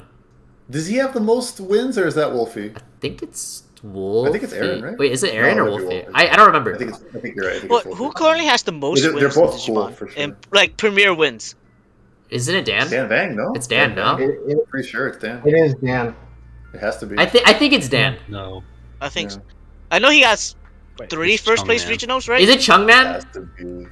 Chungman doesn't have as many first places. Chungman no, specifically first place. Has to be first place. I think not it has second, to be not Dan. third. I know this for a fact that it's Dan. I've counted. Are we talking about just Dan? Wait. Hey, Tyler, was I on that list? Did you count me too? Yeah, you have a first place. Yes! Do you know that I don't have a single Bandai first place? You too? Me too.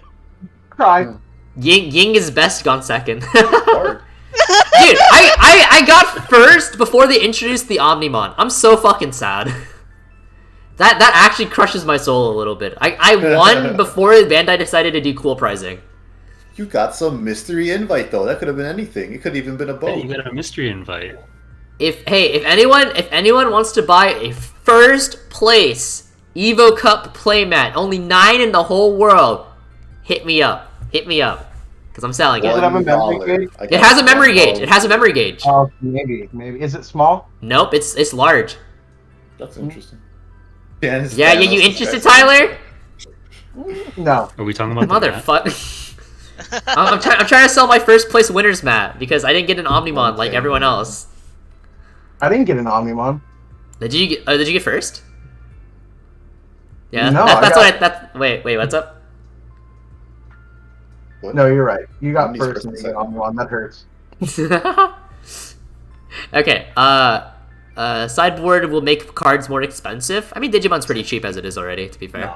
A lot of the side cards are already like pennies and stuff. Like everyone's like Delicate Plan. Okay, somebody said I've done 50+ matches, not games. Matches, wow, that's a lot. With the new rule set, and I've been loving it. I wouldn't be crushed if they don't move forward with sideboards, but I don't think I can go back to no mulligans. I mean, that's pretty fair. That's very valid. Mulligans are great. So I think mulligans are fine. Yeah, I think mulligan is. I like mulligan. I think mulligan is less contemptuous than sideboards for sure. Yeah, I think people generally has been pretty positive toward the mulligan system that they implemented. Mm-hmm. Yeah, I rarely see people dislike mulligan. Somebody asked, is Tyler a Lilith Loop player? Are you? Yeah. I've been playing Lilith Loop pretty much exclusively since EX01 dropped. Oh, there you have it, chat. I tunnel visioned my way out of day 2 for Nets. Oh. Okay. That's bad. That's easy to do. Yeah, that's hard.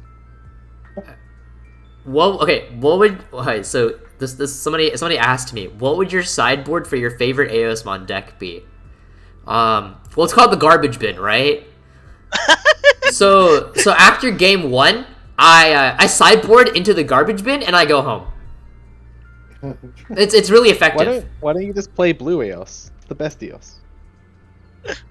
So the garbage bin, right? Ooh, you can see the Blue Eos profile on youtube.com/. No, dude, you mainboard the garbage bin. You sideboard the recycling bin. Oh, true! Dude, Tessero's so smart. It's the birthday boy buff. Happy birthday. Okay. Somebody asked, since Dan has the most wins, does that make Dan Thanos? Dan, are you Thanos? I don't know. Yo, snap your finger real quick. I have to win like different, I guess, tournament organizer or different tournament wins, I guess. So he's collecting the tournament win stones. He's collecting the tournament win stones. But yeah, I actually think it's appropriate, right? Because Thanos won every fight up until the one that actually mattered, and then he lost. You know, the one where I killed him. True. Me. I'm gonna beat Dan Vang in a tournament. I'm gonna take it all home, baby. Wait, wasn't that me then? Yeah, human. No. Human is Iron Man then? Oh shit, hold up. I don't want to be Hawkeye. I don't want to be Wait, no. I don't want to be Black Widow. I want to be Black Widow, man. Black Widow. Okay, no one hates Dan, though, so he can't be Thanos. That's true. That's true. That's I true. don't know, there's all those people. Those people be jealous. They be accusing and stuff. Dan, why are you telling people in chat to go hate you? Oh, is that him that said it? That's funny. Yeah. To be the heel. I think it's hard to argue against a mulligan in general, but the one proposed has no downside. I think it's too good. I think there is a downside to it. I think the mulligan proposed is... I think it should have revealed information. But aside from that, I think it does have a downside, being that you have to actively choose to... You're choosing to put away pieces. You're actively choosing to lose pieces, and I think that is a downside. There's no shuffling in Digimon. Yeah, there's so no when you bought Digimon. So when you bought those 5 cards in the majority of decks, you're never gonna see those 5 cards again. You just accept it's gone, and I think that's actually like that itself is its own skill set, because you have to decide like, is it worth me mulliganing away this hand and never seeing these 5 cards, right? Like I think that's actually very significant. And I think that's. I can't even remember my breakfast. What the fuck, Tasty? You gotta remember those at the 5 bottom. Yeah. No, it's just I can't remember my own breakfast comment. Caught me off guard, bro. But yeah, just in general. I think it's like very hard to argue against mulligan for sure. All right. Anyway. For mulliganing, as long as they are like after feedbacks and then they decide to implement like a penalty, then I think it'll be great. Mulligan, it'll be extremely healthy for the game. Yeah, for sure. I think. Let me think. Would we? Do we think just revealing your hand is enough, or do we think there should be more, like how Pokemon does it? There should be more. You think more? Either, it's pick or choose though. Either reveal your hand and bottom decking the order, like whatever order you choose, you show the order, or if you don't reveal your hand, your opponent should at least draw 1 more card. The problem I have with it is that Digimon, for its history, hasn't really had a reason to like care about whether like what your opponent's playing at the beginning of the game. Like a lot of your early game decisions just don't matter like if you're versing Gabu or Jasmine or whatever. But with Mulligan, if you do see the opponent's hand, that influences your mulligan. Or if you know what they're playing, that influences your mulligan. You won't put away certain pieces, like you're not putting away. That is very valid. Yeah, that is very true. I know. So like revealing the hand, the person who's going second gets a huge advantage in their mulligan. That's pretty valid. Like it makes you like, oh, do I want to mulligan away my memory blockers versus Lilith Loop kind of situation, or like do I mulligan away my Siakomon versus Yellow Hybrid? Like I think that in itself is like a very well in that situation though, both player are mulliganing. No, going first, you have to declare going first mulligan. Has to decide. You have to decide mulligan first or not. Yeah. Okay. For turn player decides first, and then follow. Yeah, so it's not simultaneous. Interesting. Yeah. Okay. So wait. Okay, people are just talking about mulligan. I think this mulligan is perfect. No need to reveal information. You're already losing the cards. Maybe bottom deck in a random order. I think revealing the information is. I think that would. I would probably lean towards that. I think that's good. But I think as it is right now, I think it's fine. I can like definitely live with it. Could you not just make both players declare whether or not they're mulliganing before revealing? Well, how do you do that? Because somebody has to do the action first, right? Yeah. Like unless you're... I guess they one will decide I will mulligan, and then they ask, will you mulligan? And then they say yes or no, and then reveal. But like that's a lot of extra steps. Yeah, that's like it's not a problem in Pokemon because it's mandatory. Yeah, it's mandatory in Pokemon. Yeah, Pokemon is just mandatory. You don't have a basic, you mulligan. You don't have a choice. Does Magic have you both mulligan simultaneously, or is it first player going first chooses? It's turn player. It's turn player. Yeah. So it's yeah, we're doing Magic system. Yeah. It's definitely most fair by going by turn player. Count to 3 and shout at the same time if you mulligan or not. Could you imagine somebody just like counts a little bit slower, or they just like, oh, I forgot. Or they go like, yeah, no. Yeah. Psych. What you do is you play rock paper scissors to see who they have to declare mulligan first. At that point, you're rolling the dice. Or you could just have a face down card that says yes or no, and you both put it in front of you. Flip at the same time. Like it's secret. That's so many extra steps. We have to keep adding on layers and layers of RNG. You play a game of Digimon with no mulligans to decide who gets to mulligan first.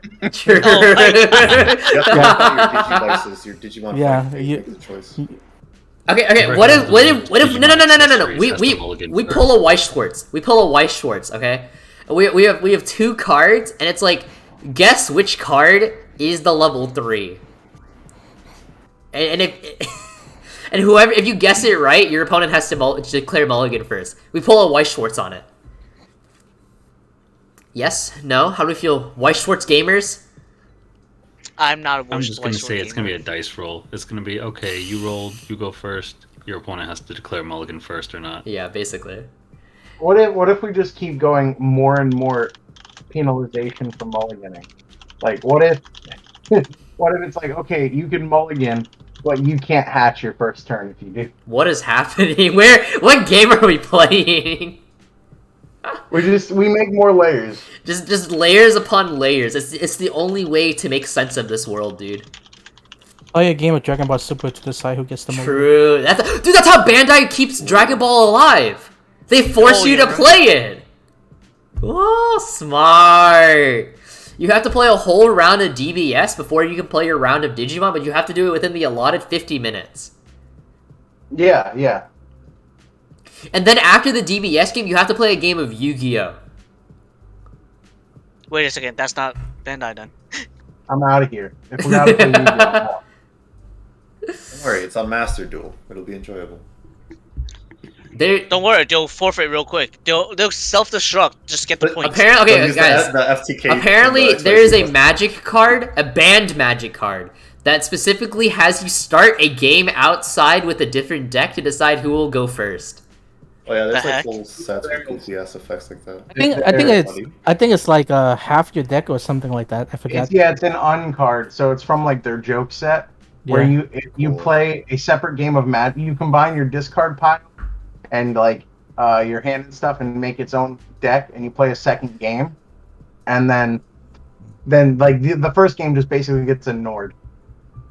It's crazy. It's from the second set of Magic in history. It's a legit card. It's not a joke set. Oh, then there's a card referencing it in the joke set. There's also a magic card that if you make your opponent laugh, they lose their turn.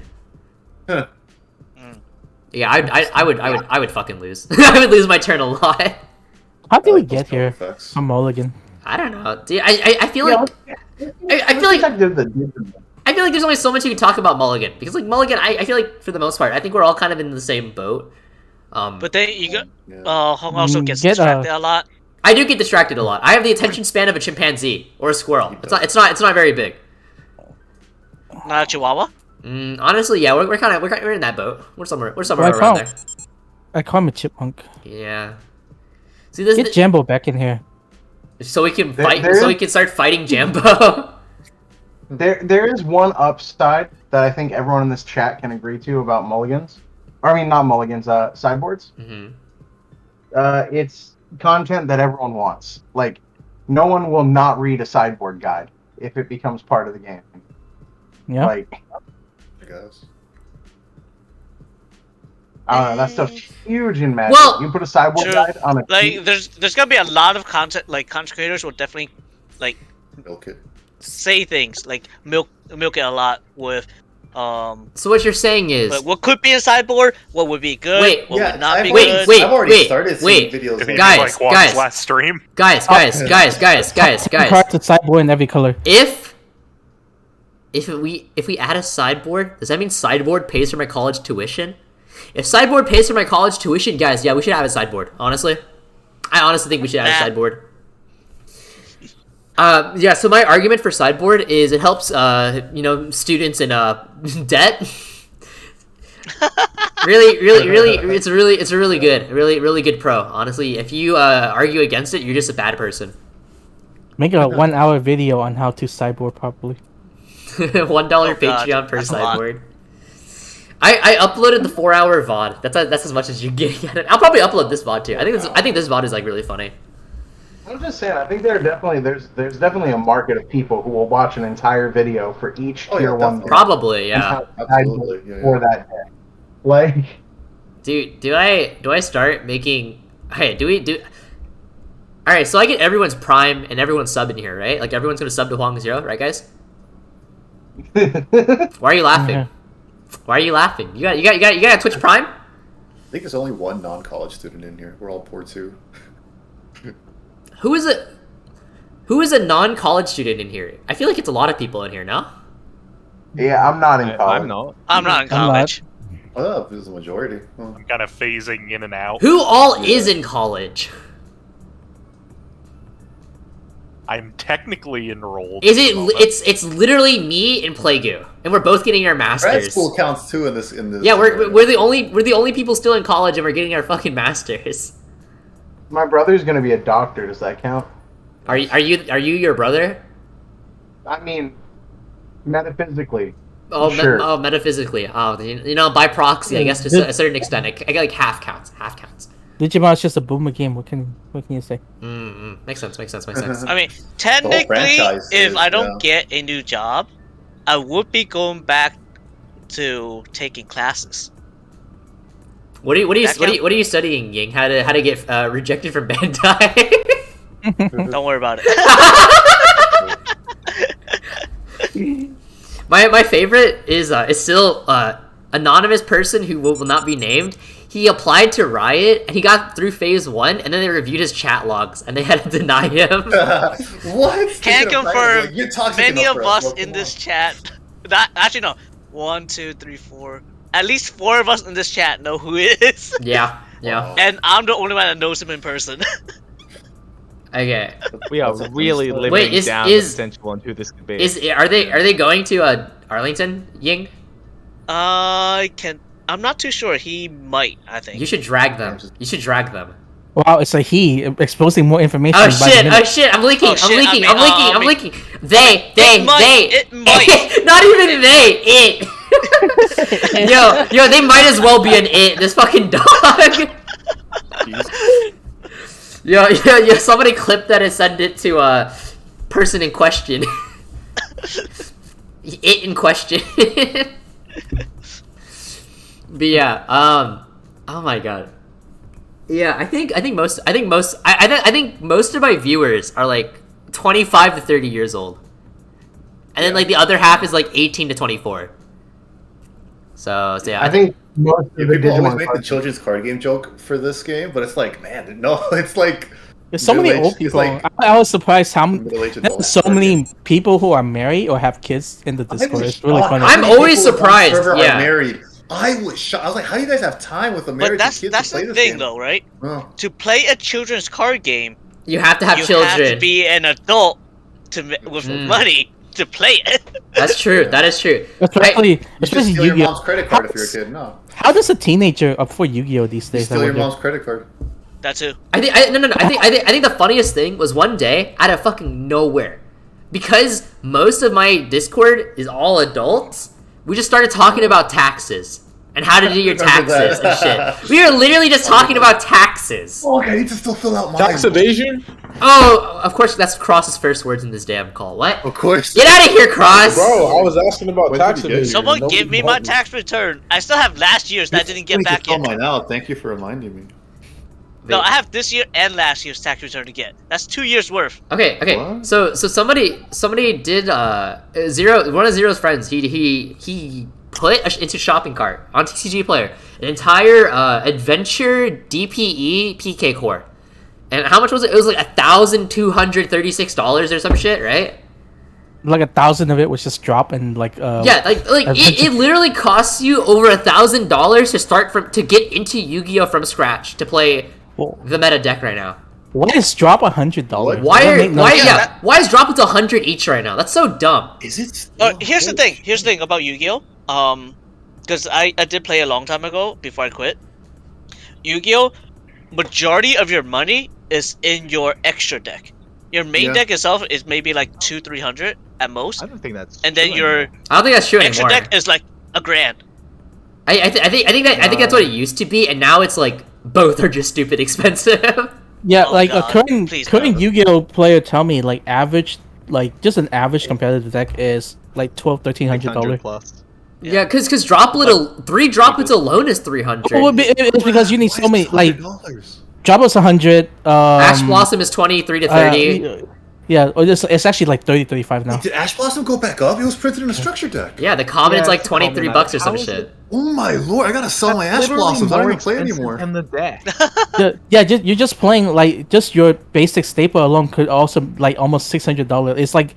It's like a Magic land base, but a Magic land base, is. Yeah, another thing about like Yu-Gi-Oh though, a lot of staple cards carry on between one set to the next to the next to the next, unless it gets hit by the ban list. It's the price barrier. The initial investment. Once you make the investment, you're good for like a long while in Yu-Gi-Oh. But the issue is you have to make the initial investment. You have to get over the price barrier, right? Yeah. Somebody said this seems cheap coming from Magic. That's scary. That's scary. Yeah, Magic decks costing like maybe $10,000. Depends on the format. Yeah, standard's cheap now, right? Like standard, you can like 200, you get a competitively viable deck, right? Like for standard. But like, how many people go into Magic and start like a modern deck?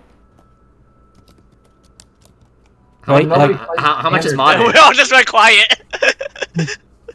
We're like, I think and I could be wrong, but from my understanding, the most popular format in Magic is Commander, correct? Yeah, I think so. It is. Yeah, and I've looked up Commander decks. Yeah, there are some crazy expensive Commander decks, but you can also build some pretty budget Commander decks. Build Buddy Fight for $20. Yeah, but it varies. It varies in between, right? Okay. I think Yu-Gi-Oh only has the one competitive format. Yeah, Yu-Gi-Oh only has one format. Okay, somebody told me to go to MTG Goldfish and check out the prices for modern. All right. Yeah, Commander's the most popular because it's so casual and so accessible. I would say that like the most popular competitive format's probably Modern, which is crazy expensive. Okay, so how do I look at Modern decks? I keep hearing that Modern is dying. Is that true? I don't know Magic that well. Because of the price point. People always say a game's dying.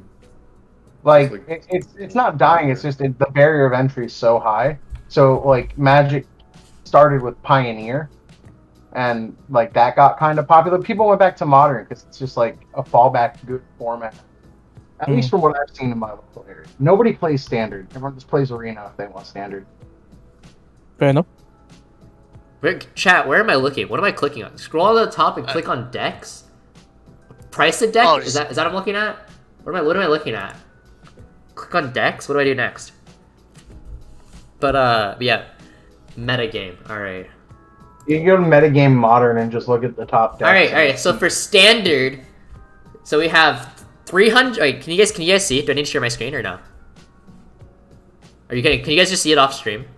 Like for everyone in call. Yeah, we can see it stream. Okay. So we have 300, 264, 306, 123. Okay, it drops off. That's standard. That's standard. Right. Next. Standard. How do I Modern? How do I? Oh, here. To top left. Oh. You see? Wait, this is as much as Yu-Gi-Oh costs! Yeah. It's the same thing. You know Yu-Gi-Oh is too expensive when you cost as much as Modern! What? Damn. I mean, it just makes All sense. right, let's go. Right? Keep scrolling down. I want to see. Let's see the other prices. Oh hell yeah, dude! My $97 deck. Yes. Okay. So Solemn Vanguard made a really good point actually. In one of his tweets recently, and he was like, He's some Yu-Gi-Oh now. Yeah, he plays Yu-Gi-Oh. And he was like, if you invest $200 into every single card game, you can get a reasonably competitive deck in every card game except for Yu-Gi-Oh. Alright, I'm clicking on Commander. That's true. There are budget options. Commander is also expensive as fuck. How much is Crossout Designator going for? Oh, right now? bro, if you like really care about your commander, I sold my commander deck for $7,000. Holy shit! Oh my lord! That's 100 cards. What? That's crazy. If you like really take like, I had like a completely foiled out like max. Okay, somebody told me to click. Oh my god! Where'd you click? Vintage. Oh my god! Okay, let me ask this though: does Yu-Gi-Oh have a casual format that you can play and easy to get into? No. If you count speed duels. Or... Oh yeah, rush duels. Duels. Right now, yes. Right now, yes. Yeah, they have rush duels. They have rush duels. No, nothing. Yeah. They added it so that people can play older formats. So people buy cards from old formats and play now. Right. Didn't So they that's just announced like new custom formats too, or like a document was leaked. Yeah. So like I think that's the specific aside. I think that's the main point, right? If you want to go into Magic, you don't necessarily need to spend $1,000. You can build a budget like Commander deck and play. There's a lot of casual setting play for Magic, and most of the card game are very cheap. Where in Yu-Gi-Oh that seems much more difficult, right? Yeah, I don't really think there's a great budget option in Yu-Gi-Oh that doesn't just get wrecked. There's none. At least at the budget option for Digimon. Actually, no. Digimon itself, the game, if you want a competitive deck, is relatively cheap. It's probably under $100. Yeah. Digimon is dirt, dude. Digimon is dirt cheap. Digimon is budget. Digimon can be your like third game.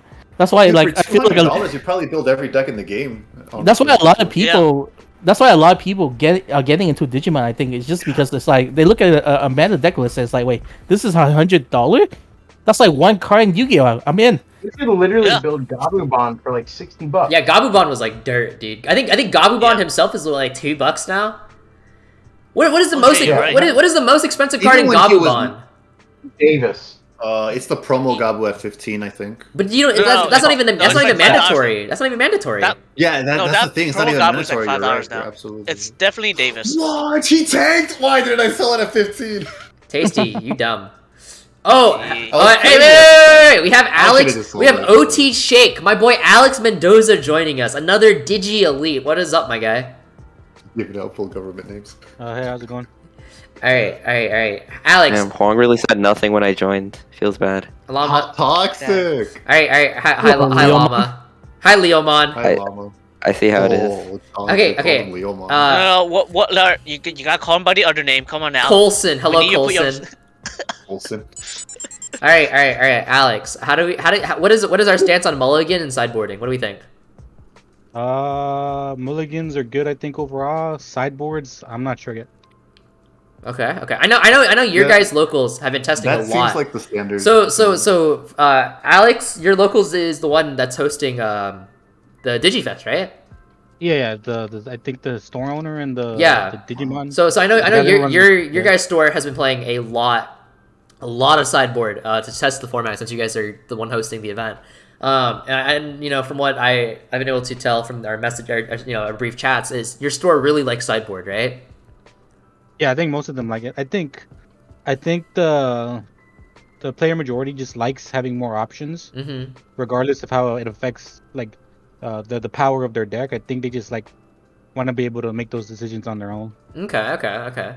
So do you think this is partially because of like a honeymoon phase effect kind of thing? Like, do you think that has something to do with it? I think so. I also think that the first day there was a lot of rogue. There's only like a couple. Yeah. But that doesn't mean it'll change. Right. I think if there was like one deck that was clearly like just dominating everything, their opinions would change. But I don't think that's the case right now. Yeah. That's very fair. Yeah, I definitely think for like sideboards and everything like that, I think we need to give it more time. We just need to wait for like more data to come up. Because right now, like at the start of the announcement and everything, everyone is just kind of enjoying something new, right? I think that the top 32 of DigiFest will tell us whether. Like, yeah, so 32 of 32 is actually Jessmon. I'll do my best to make sure it's not Jessmon. You gotta block out Jessmon. But if you do that, then that means you can't see Lily Pichu on day one. Oh shit. Ying folds. Ying scoops. Holy shit, that's so funny. Are you buying ticket to Nishifest also? I plan on it right now. I think Hoang is just... Dude, Ying has to be my cameraman. Who other than Lilith Loop player number 1 to be my cameraman, right?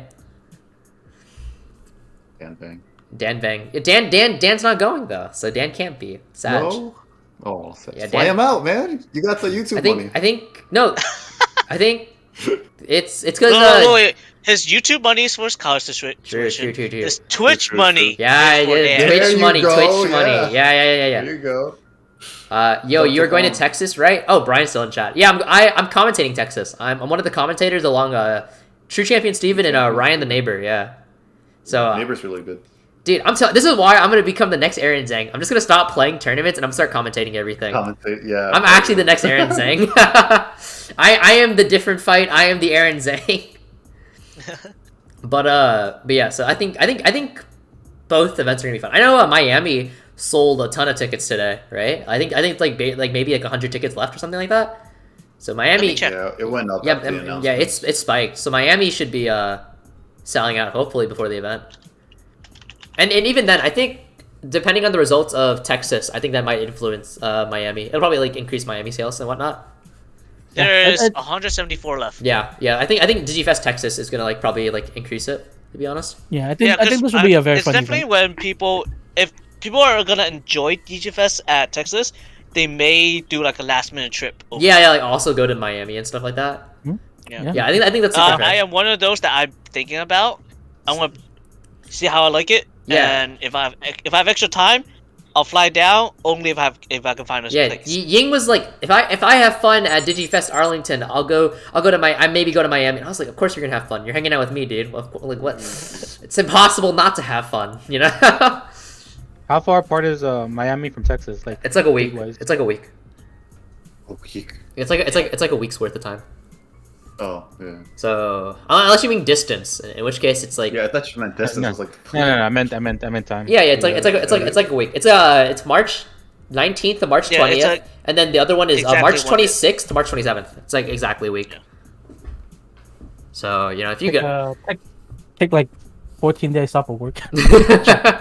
14 days, yeah. Dude, a guy quit my job today, and then he took his 2 weeks vacation, so he's technically getting paid for 2 weeks, even though he quit. Let's go! What a hero, dude. King, what a king, yeah. What an actual I think things you do. If anything, I think the sideboards are gonna add an entertainment value. You're gonna see a weird thing like Eldraudimon on stream. Dude, I tested Eldraudimon. It kind of takes away the hype. Like the hype would be from like seeing that random ass tech, and knowing there's no sideboard. Okay. I tested. I actually tested Eldraudimon into like heavy DP minus, right? And this motherfucker whips out Judgment of the Blade Lord Nightmon and smites my Eldraudimon. Dude, that was what? And I was like, the most frustrating thing that ever happened. I was like, what? The most hilarious thing is our mutual friend. And it's like the most hilarious thing ever because all he does is test yellow. So the moment Wang pull out, I worked so hard to get this Eldraudimon out, and it just immediately got smote, and I was just like, what? Which albeit, if you ever swing with Eldraudimon, Lord Nightmon just runs over it anyway. So like, it's not. I don't think it's actually a very good counter to yellow, because Shine Greymon can also just run over it. It's not very great. His name in Discord is literally still motherfucker Run Judgment in Lord Knight. It was me. I named him that after we lost to that. I was very angry. But yeah, I think we'll be when we stream on Friday because we're gonna go to locals and we're gonna stream our pre-release openings and stuff like that. And peace out, Tasty. Yeah, when we go to pre-release and stream our openings, I think we'll probably do some games with Sideboard. I'm gonna bring like all the decks with all the old cards set up, and I'll bring the sleeves and we just fill it with all the stuff from pre-release. Should be fun. Should be a lot of fun. But yeah, so it has been. Oh, no, okay, 3 more minutes, 3 more minutes, 3 more minutes, and we'll hit the 2-hour mark, and then I can be done for the day. I'm just trying to get this Twitch affiliate shit, so I can start getting everyone's money, because you all support the views seem pretty good. Yeah, views seem pretty good. But yeah, so there was a little dip in the middle when we started talking about taxes. It dropped by about 5 viewers. Oh, of course it did. Why wouldn't it? But yeah, so while people are still here, does anyone have any final thoughts on Mulligan or Sideboard? I have a little. I don't know if people like mentioned this before, but like one thing that this game doesn't have that you would see in like an MTG or Yu-Gi-Oh is like opponent turn interaction, right? Yeah. If like opponent like sides, like say Merciful mode or Avenge Kit against you, you just have to take it. Like you can't actually like do anything about that. Right. And just like another argument against sideboards in the games, like in the way this game is designed. Like that in other sideboard games it isn't true, right?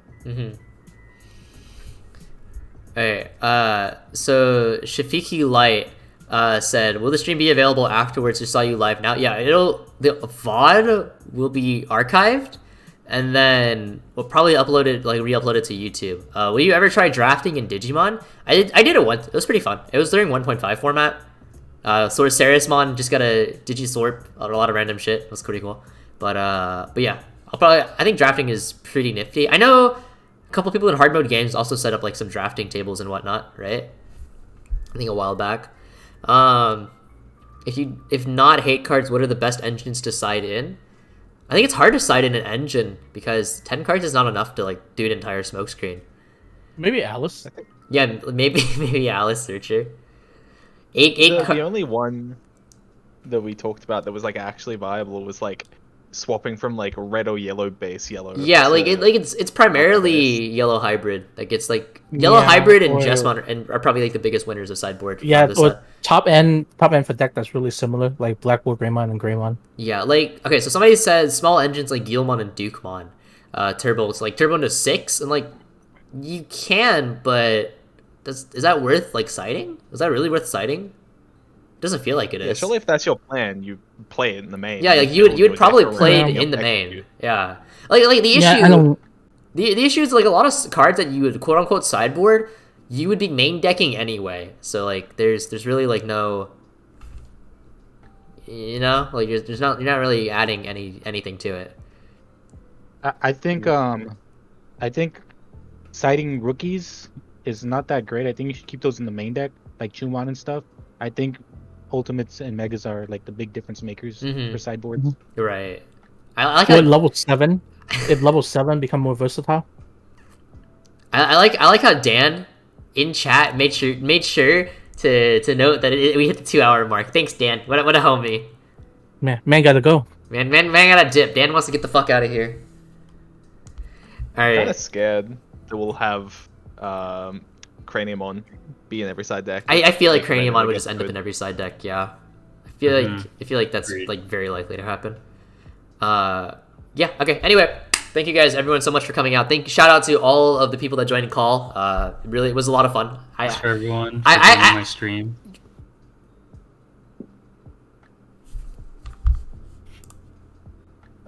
Okay, so now that I kicked Dan out,